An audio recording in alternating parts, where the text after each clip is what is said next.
Coco Gauff just secured a spot on Time Magazine's Women of the Year list. And listen to this, it feels like the tennis world missed the memo on celebrating wins. While Coco was out here moving like a full-blown global superstar, hold up, because a few former players are publicly unraveling in real time. One particular name keeps resurfacing in deleted comments, and girl, the energy is straight up unhinged. So are some players actually bitter about the hype, or is this just another case of folks struggling to stomach someone else's success? I mean, you become such a superstar, but cover a Time magazine. Yeah, it's crazy. It feels, I knew it was coming for a while, so I guess it's not so much of a shock. But yeah, we did that in Australia, like a week before the tournament started, and then the Vogue we did like in December. So it's like cool that now all of that is out, and I promise you guys, I'm laying low now for a while. So yeah, I promise you guys won't see much of me other than the tennis court. Oh wow, would you look at this? Coco Gauff is back at the center of the conversation. Surprise, surprise. And listen to this, it's not because she ripped some unreal cross-court winner that broke the laws of physics. She's officially been named one of Time Magazine's 12 Women of the Year. You know, that exclusive list, stacked with scientists, world leaders, and people actually shaping the planet. Yeah, she's on it. At just 21, she's standing shoulder to shoulder with people redefining human progress, while most of us are still rethinking what we have for lunch. But hold up, because not everyone is popping champagne for the young queen. While the world was busy celebrating Coco's influence and that powerful speech about her grandmother integrating schools, something way saltier was quietly brewing in the background. Enter Belinda Bencic. Remember her? Olympic gold medalist, former top 10 star, once hyped as the future of the sport? Well, the future showed up, and it looks a whole lot like Coco. And that seems to be a bit of a problem for Belinda's ego. Arguably the two biggest magazines of the world, and being named one of the Time Women of the Year list is something I won't take for granted. And I think that for me is probably one of the biggest accomplishments I've done off court. And then the cover was super dope and super cool, and my on-court kit feels like my super suit, so that's what I felt like on the cover. Right as those Time headlines were hitting their peak, something very telling popped up on social media. You won't believe this, but it didn't name names because that would require actual bravery, yet it went in on how real work gets ignored while hype gets rewarded. It was basically a digital eye roll dressed up as wisdom. The post sneered that the most deserving people don't always get praise. And isn't it funny how those most deserving people always seem to be the ones typing the post? The timing was so flawless, it deserved an Oscar for Best Supporting Salt. This all happened exactly while the world was crowning Coco as a leader of a new generation. Fans immediately put two and two together.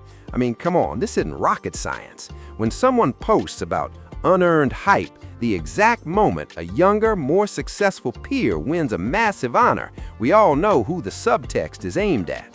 And because this is the internet, sweet, gentle place that it is, it completely swarmed her. Then came the part that made everyone pause. In the chaos of comments and reposts, things turned ugly fast. People started calling out the not-so-hidden tone behind those unworthy and hype remarks. When an athlete reduces a dominant peer's global recognition to hype and handouts, the message isn't exactly subtle. It's the same tired script. I worked harder, she just has better PR. That's the classic move, trying to delegitimize a young star's success by pretending it's all branding and no substance. The post disappeared faster than a blown service game lead, but screenshots don't forget, and the silence afterward was somehow even louder. No apology, no "I was hacked," just a quiet delete and a prayer that everyone would move on. But fans didn't move on. They fluttered the comments with one word over and over again: humbled. The irony is wild, isn't it? Calling someone unworthy while they're literally being honored worldwide for character and leadership. And let's be clear, this isn't the first time Belinda has had a moment like this with Coco. So let's rewind to the China Open. Especially on a hard court, bounce as well. Yeah.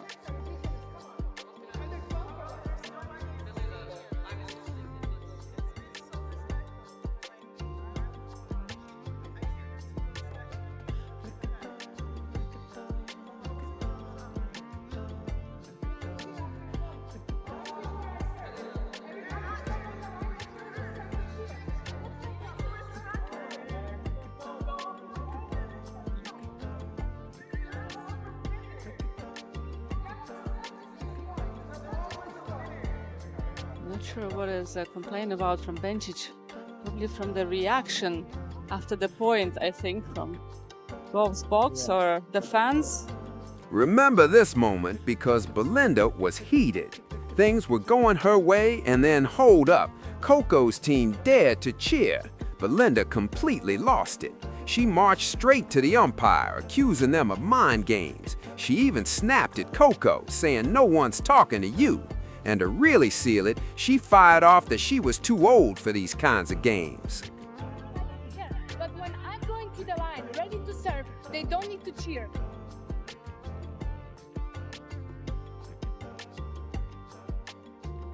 No one's talking to you. She's talking to me, okay? I haven't started. Your team is chanting, I'm too old for these mind games, okay? If you're too old for the games, maybe it's time to stop playing them. Just saying, just a thought. Because the contrast between these two is honestly hilarious. On one side, you've got Belinda, who seems to find an issue with everything from coaching boxes to Time magazine's editorial choices.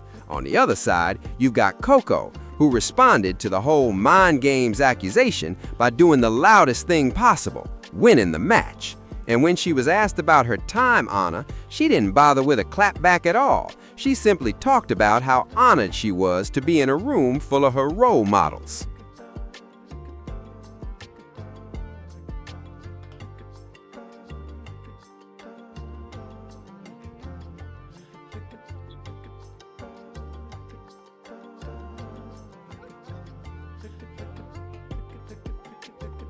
What a point.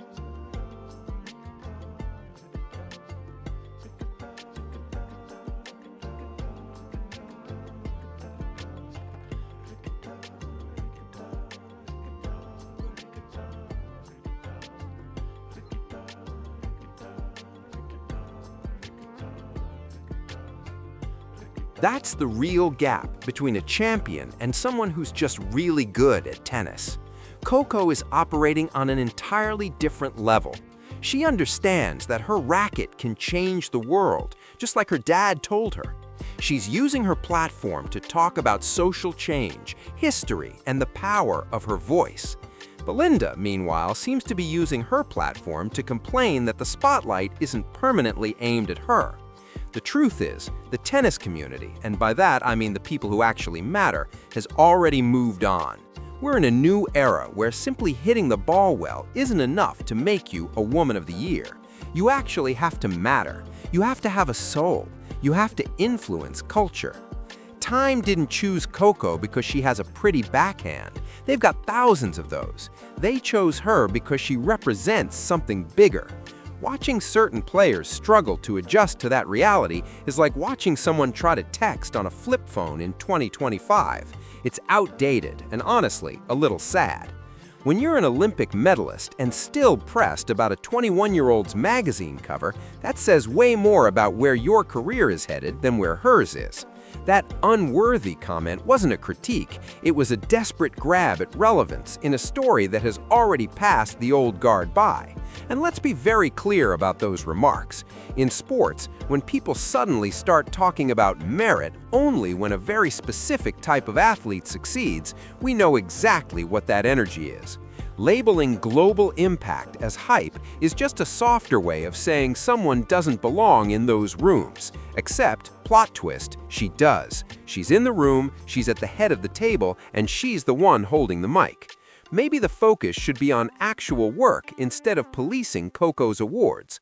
Because if certain players spent less time deleting salty Instagram posts and more time figuring out why they keep losing to the so-called hype, they might end up on a list that isn't just most upset on Twitter. Look at the sheer scale of what Coco Gauff is doing right now. She's not just winning matches, she's winning the culture. At a moment when tennis is starving for its next era after Serena, Coco didn't just fill the gap, she took over the whole operation. She's the highest paid female athlete in the world, not because she's not lucky, she's a straight-up powerhouse of talent and marketability. When Belinda Bencic was at her peak, she was a tactical mastermind on the court, and nobody can ever take that Olympic gold medal away from her. But listen to this. Tennis is a ruthless what-have-you-done-lately business, and lately Belinda has been more known for on-court blow-ups than any real off-court impact. Comparing her current standing to Coco's is like comparing a local celebrity to a full-blown Hollywood A-lister. Sure, both are recognizable, but the levels aren't even in the same universe. That Time magazine honor matters because it bridges sports and real-world influence. It tells you that what Coco does on the court is just the preview, not the whole film. Her grandmother, Yvonne, didn't integrate schools so her granddaughter could simply hit a ball over a net. She did it so Coco could sit at tables where the most powerful women in the world make decisions, and Coco gets that. She carries that responsibility with a maturity that clearly throws some of her peers off balance. It's not hard to understand why someone like Belinda might feel frustrated. She was once the next big thing. She had the hype. But injuries and the natural cycle of sports cool off even the brightest stars eventually. Seeing someone younger, faster, and more articulate take over the global stage has to sting. Still, there's a graceful way to process that. And then there's the route Belinda chose. Dropping a vague, salty post about hype versus work is amateur behavior. That's high school sub-tweet energy, not something you expect from a veteran who's been on tour for over a decade. It shows a level of self-unawareness that's honestly jaw-dropping. Does she really think Coco doesn't grind? Does she think Grand Slam titles are handed out like party favors? Here's the funny part. The more critics dismiss it as hype, the more they prove why Coco matters. She's the one they can't stop talking about. She's living rent-free in their heads, while they should be focused on their own serves. She's occupying the thoughts of people who once inspired her. And let's circle back to that speech. Coco talked about her dad, Corey, telling her she could change the world with her platform, and she meant every word of advice from her dad. Telling a 6-year-old her racket could change the world is heavy stuff. But Coco didn't crumble under that pressure. She used it as a blueprint. She's not just playing for trophies, she's playing for a legacy. And that's something a lot of players on tour just don't get.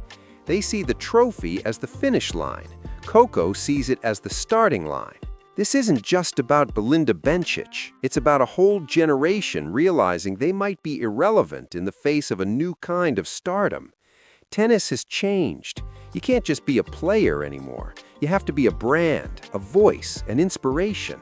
And Coco? She's all of that, effortlessly.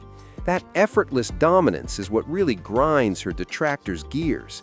They want it to be hard for her. They want her to struggle as they do. But she isn't struggling. She's thriving.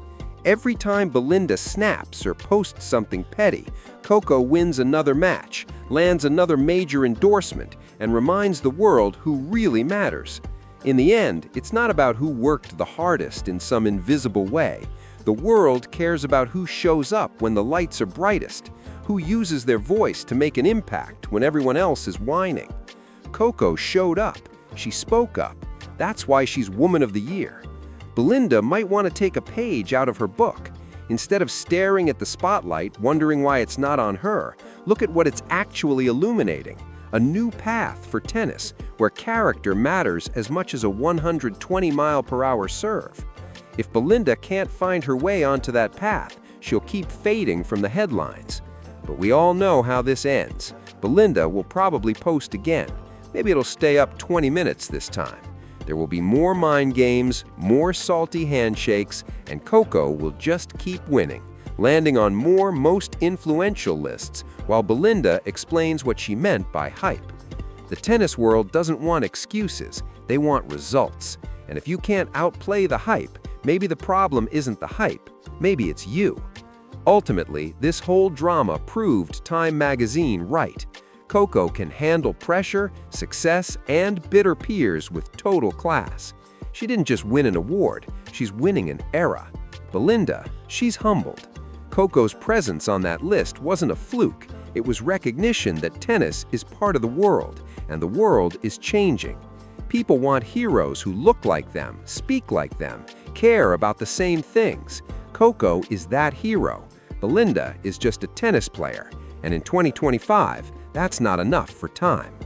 So next time someone posts a cryptic, salty comment, ask yourself, will this make me Woman of the Year or just Drama of the Week?